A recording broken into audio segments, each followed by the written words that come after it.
Estamos de volta para a segunda parte do Direito a Falar. Hoje estamos a falar de Direito do Trabalho. São convidados desta edição Inês Pinheiro, Anabela Salvado e também António Garcia Pereira, advogados especialistas nas questões de Direito do Trabalho. António Garcia Pereira, vamos olhar ponto por ponto, se nos for possível, com o tempo que temos, olhar para cada das questões que vão alterar. Férias, pontos e feriados. O que é que vai mudar e quando com a nova lei? Bom, no que diz respeito às férias, às pontes e aos feriados, com os feriados vai haver uma redução de 4 feriados, portanto, o 1º de dezembro é o 1º de dezembro e o 5 de outubro, o que é extraordinário, mas isso leva-nos longe. Mais 2 feriados ditos religiosos, que são a Festa Móvel do Corpo de Deus e o 15 de agosto. Portanto, 4 feriados que são eliminados e passam a ser dia normal de trabalho. É eliminado o acréscimo dos 3 dias, até 3 dias de férias para os trabalhadores que não dessem faltas justificadas, meios ou dias superiores a um determinado limite.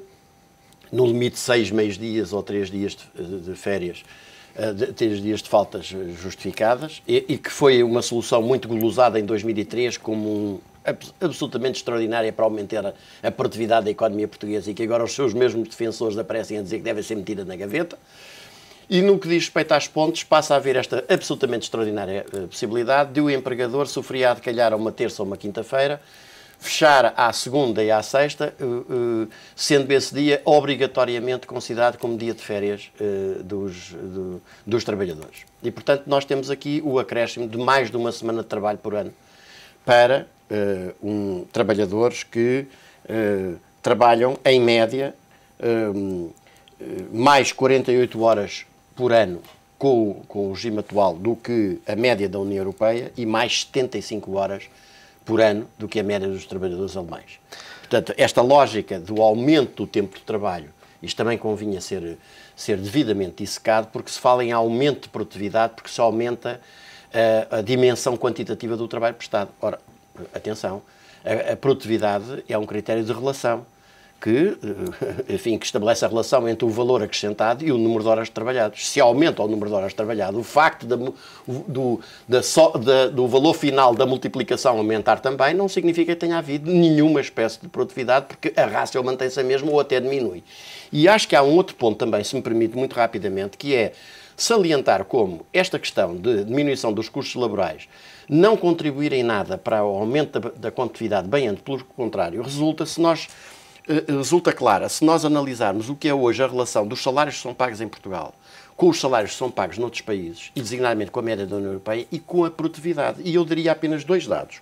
E os dados são estes, é que se nós compararmos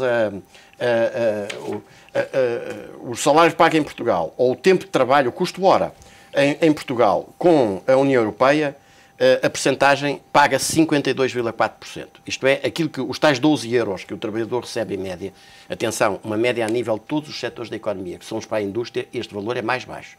Mas todos os setores, um trabalhador português recebe em média 52,4% do que recebe um trabalhador europeu. No entanto, a sua produtividade é de 76,5%. Mostra bem que não é por se diminuir os salários, não há nenhuma relação de causa e efeito pela diminuição da relação dos salários e pela redução dos salários relativamente ao aumento da competitividade. E chamava aqui a atenção também, que era um debate que se devia ter tido em 2002, 2013 e que foi abafado completamente, que era aquela ideia que justificou as soluções que foram para o Código de Trabalho, que é o antecessor histórico deste, o Código Bagão-Félix, nos termos do qual se pretendia fazer crer que baixos padrões de regulação laboral significavam necessariamente maior produtividade. E a verdade é que todos os estudos feitos demonstram que não é possível estabelecer essa relação causa e efeito, até porque todas as combinações são possíveis. É possível ter países com padrões laborais muito altos e altos níveis de produtividade, exemplo típico os nórdicos, países com baixos níveis de regulação e altos níveis de competitividade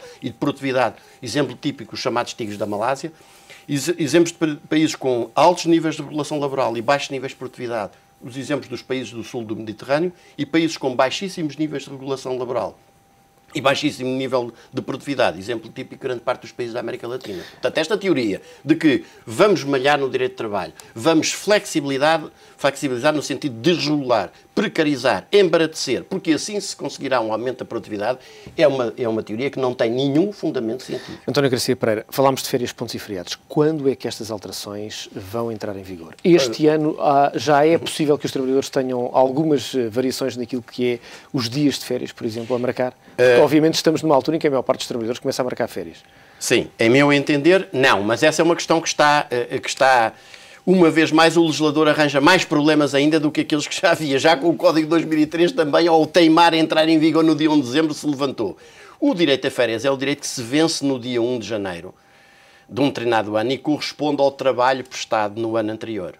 Não vejo como se possa pretender que a aplicação imediata de uma regra que tem que ver com um período de tempo que já está a decorrer e para o qual os trabalhadores já estão a trabalhar possam ver, e muito menos, que as férias que sejam marcadas este ano possam ser, digamos, atingidas por esta nova legislação. Porque, atenção, esse direito está constituído e, mais do que isso, está vencido desde o dia 1 de janeiro deste ano. Portanto, o trabalhador vai gozar, pode gozá-lo a partir do dia 1 ou 2 de janeiro deste ano, ou eventualmente em dezembro, ou em agosto, ou em maio.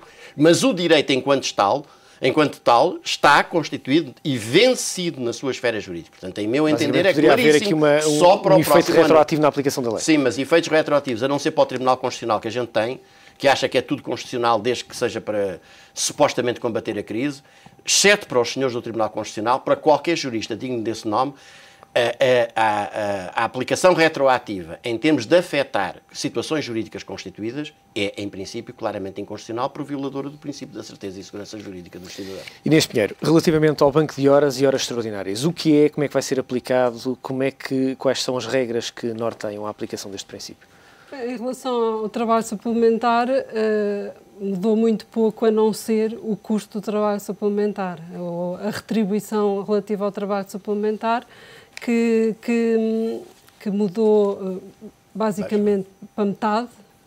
Não vale a pena estar a especificar, mas nos vários aspectos o trabalho suplementar passará a ser retribuído em metade do que é atualmente. Exatamente. E em relação ao descanso compensatório, deixou de existir descanso compensatório para trabalho suplementar em dias normais de trabalho, em feriado e em dia de descanso semanal complementar. Mantém-se. Ou seja, normalmente o sábado, digamos assim. Exatamente. O dia de descanso semanal obrigatório mantém-se o descanso compensatório. Em relação à retribuição de trabalho suplementar, no entanto, embora seja imperativa nos próximos 2 anos e, portanto, sobrepõe-se aos contratos coletivos de trabalho, ela poderá ser regulamentada por contrato coletivo de trabalho durante esses 2 anos e poderá, portanto, no final desses 2 anos entrarão em vigor essas alterações dos contratos coletivos de trabalho. Se não houver alteração no contrato coletivo de trabalho, então elas serão as que estão nos contratos coletivos de trabalho, que se mantiveram imutáveis, descerão para metade. Em relação ao trabalho suplementar. Em relação ao banco de horas, estabeleceu-se de facto uma nova medida que pode até certo ponto ser interessante para as empresas, que é o banco de horas individual. Já existia o banco de horas por regulamentação coletiva. O banco de horas individual é um acordo entre a empresa e o trabalhador. O que é o banco de horas? O banco de horas é uma medida a meio caminho entre a adaptabilidade, quando é compensado em tempo de trabalho. No fundo, é um crédito de horas. Quando é compensado em tempo de trabalho, aproxima-se da adaptabilidade, mas permite, no fundo, reagir a aumentos imprevisíveis, de flutuações imprevisíveis da produção. E quando é pago em dinheiro, aproxima-se do trabalho suplementar. É, no fundo, uma desqualificação do trabalho suplementar, porque implica que o trabalho suplementar seja pago em singelo. No limite, é isso. O banco de horas individual, portanto, introduziu-se aqui uma facilitação, digamos, em relação ao acordo do trabalhador. Pode haver uma proposta por parte da empresa e, no silêncio do trabalhador, nos 14 dias seguintes, entende-se que há um acordo tácito. Por outro lado, permite-se também que o banco de horas seja compensado, portanto, o aumento do trabalho seja compensado em dias de férias, coisa que não se permitia no anterior regime, e isso também vai passar a ser possível no banco de horas por regulamentação coletiva.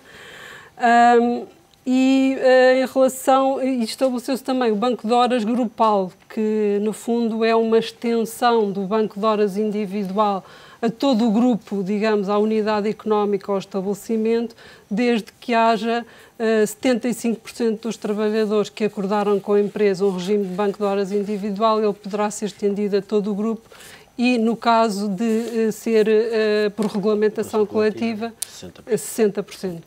Há, portanto, aqui uma maior flexibilidade. Manifestamente em relação à organização do tempo de trabalho dentro da empresa. Anabela Salvado, uma das questões que, obviamente, também, sobretudo na cabeça dos trabalhadores, dos patrões, obviamente, é importante é a questão dos despedimentos. O que é que muda relativamente à questão dos despedimentos? Em relação aos despedimentos, as grandes alterações são ao nível do despedimento com fundamento em causas objetivas. Fundamentalmente ao nível do despedimento com fundamento na extinção do posto de trabalho e depois também ao nível da inadaptação.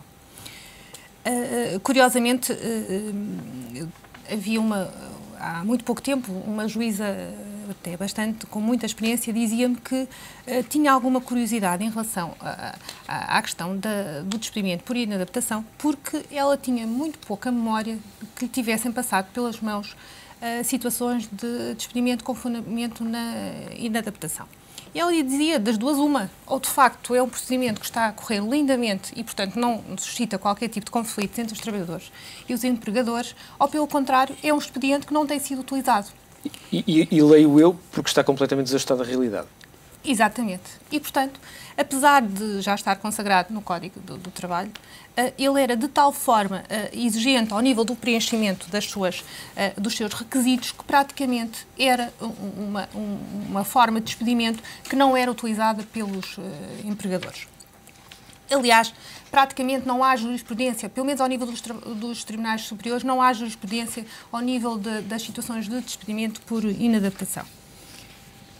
Fruto disso, e que é uma realidade que todos constatávamos quando trabalhávamos e trabalhamos na área, esta reforma, esta proposta de lei, em concertação com o próprio Acordo de Concertação Social e o memorando da Troika, pretendem avançar em termos do despedimento com fundamento ao nível da extinção do posto de trabalho, que é um expediente que é bastante utilizado. Eliminam-se alguns requisitos que eram mais exigentes ao nível da questão da antiguidade, ao nível da necessidade de preenchimento do posto que era extinto.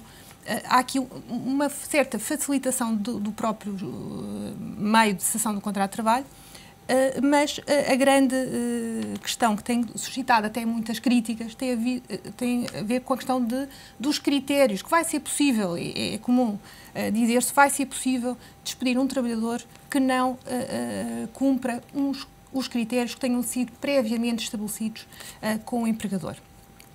Também neste caso não vai ser tanto assim. Portanto, por parte de alguns empregadores, talvez fosse uma aspiração a poder previamente definir critérios e, caso eles não fossem cumpridos, ter automaticamente uma forma de levar ao despedimento.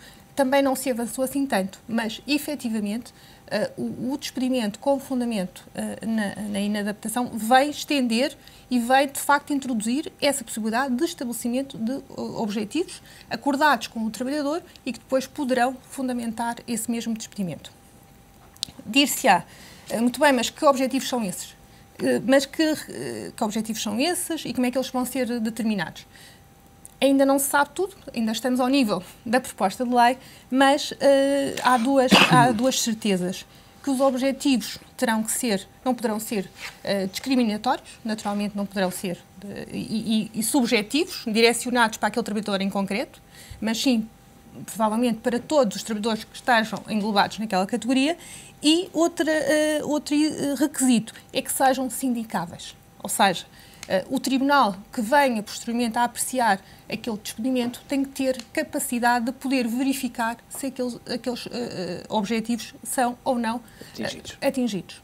António Garcia Pereira, uma questão que tem a ver com os despedimentos e que também penso que será importante, que é os valores a pagar em caso de indemnização. O que é que muda e para que trabalhadores? Porque há aqui uma questão que penso que a maior parte das pessoas não se percebeu ou não sabe, que é se aplica só a novos contratos, se aplica aos contratos antigos, valores e a que trabalhadores? Permita-me só que diga, já lá vou, permita-me só que diga que uma das razões porque algumas destas formas de cessação, designadamente por causas objetivas, não conhecem muitos casos em tribunal, reside apenas nisto. Nós temos uma disposição na lei que diz que o trabalhador que receba a compensação de antiguidade se presume que ele aceitou o despedimento e, portanto, não pode impugná-lo. Ou seja, só pode ir impugnar um despedimento coletivo ou por extinção do posto de trabalho ou por inadaptação o trabalhador que seja suficientemente rico para poder dispensar-se de receber a indenização de antiguidade. Isto liquida a maior parte das possibilidades de impugnação de despedimento. Primeira coisa que eu acho que é importante salientar e que já vem do anterior Código, que se mantém impávido e sereno. Isto é, só os trabalhadores com posses que possam dispensar-se de receber a indenização de antiguidade é que podem impugnar em juízo um despedimento coletivo manhoso ou um despedimento por inadaptação ou por extinção do posto de trabalho. E, portanto, isto, obviamente, que reduz drasticamente, é uma ótima maneira de reduzir dependências nos tribunais de trabalho. Não tem nada a ver com a realização da justiça. o acordo, obviamente. Sim, não tem nada a ver com a realização da justiça. Mas isso é uma questão secundária para quem está preocupado, sobretudo, é com a estatística. Bom, agora, no que diz respeito às chamadas compensações de antiguidade, é preciso dizer que estas regras se aplicam apenas aos casos de compensação de antiguidade que são devidas ao trabalhador em caso de despedimento lícito. Por enquanto ainda não se mexeu, no caso de o trabalhador ser ilegalmente despedido e vir a tribunal, ganhar a ação e ter direito a ser reintegrado ou receber a indenização de antiguidade, que hoje está fixada pela lei entre meio mês e 1 mês e meio, e isso mantém-se. Atenção, por todos os anos de antiguidade. Agora, no que diz respeito a estas causas de despedimento, são introduzidas regras que se aplicarão de pleno para os contratos celebrados a partir da data em que elas entram em vigor, que é 31 de outubro de 2012, e que consistem numa redução substancial, porque ela passa a ser, a indenização passa a ter por limite máximo 20 dias por cada ano e num máximo de 12 meses de retribuição. E, portanto, enquanto que um trabalhador hoje que tinha 30 anos de antiguidade receberá 1 mês por cada ano, portanto 30 meses, nesta altura terá a indenização calculada com aquela fórmula. A grande questão que se coloca é em relação aos trabalhadores que já estão hoje e que sejam abrangidos por um dos tais despedimentos depois da entrada em vigor destas novas regras. E a lei estabelece um critério algo estranho, que é este, que é o de dizer que até ao momento da entrada em vigor destas novas regras, a indenização se calcula como até aqui, e depois, para o período de contrato que existe a partir dessa data, se contarão de acordo com as novas regras, mas só se a indenização, a parte da indenização contada até aquela data, não ultrapassar um determinado limite. Porque se ultrapassar esse limite que está estabelecido na lei, 240, estou a citar de cor, mas são 240 remunerações mínimas mensais, ou os tais 12 meses de retribuição, aí toda a parte que excede não é contada. E, portanto, ou seja, há aqui um teto que é imposto. É um teto que é imposto mesmo em relação aos trabalhadores que já vêm de antes, exatamente, e que o cronómetro ficará no zero e parará. O que eles têm contado até essa data mantém-se, mas o que, como essa indenização contada de acordo com essas regras, ultrapassa estes limites, todo o tempo a partir da entrada em vigor da nova lei já não se conta. E eu tenho as maiores dúvidas sobre a constitucionalidade de uma solução destas que, para um período de tempo de contrato, que é aquele que decorrerá a partir daí, para uns trabalhadores se conta e para outros se não conta, porque para os tais que referi há bocado se fez parar o cronómetro. Já percebemos que estas novas alterações do Código de Trabalho vão dar-vos muito trabalho, certamente. Tentámos aqui na última hora fazer uma espécie de código anotado no pouco tempo que tivemos. Inês Pinheiro, Anabela Salvado, António Garcia Pereira. Foi um prazer contar com a vossa presença. O Direito a Falar analisou hoje as alterações que estão em cima da mesa, ou pelo menos algumas delas, poucas, algumas delas nesta edição do Direito a Falar, do Código de Trabalho, sobe para discussão na generalidade no dia 28 de março, depois é analisado na especialidade. O Direito a Falar regressa de hoje a 8 dias. Aproveite esta semana.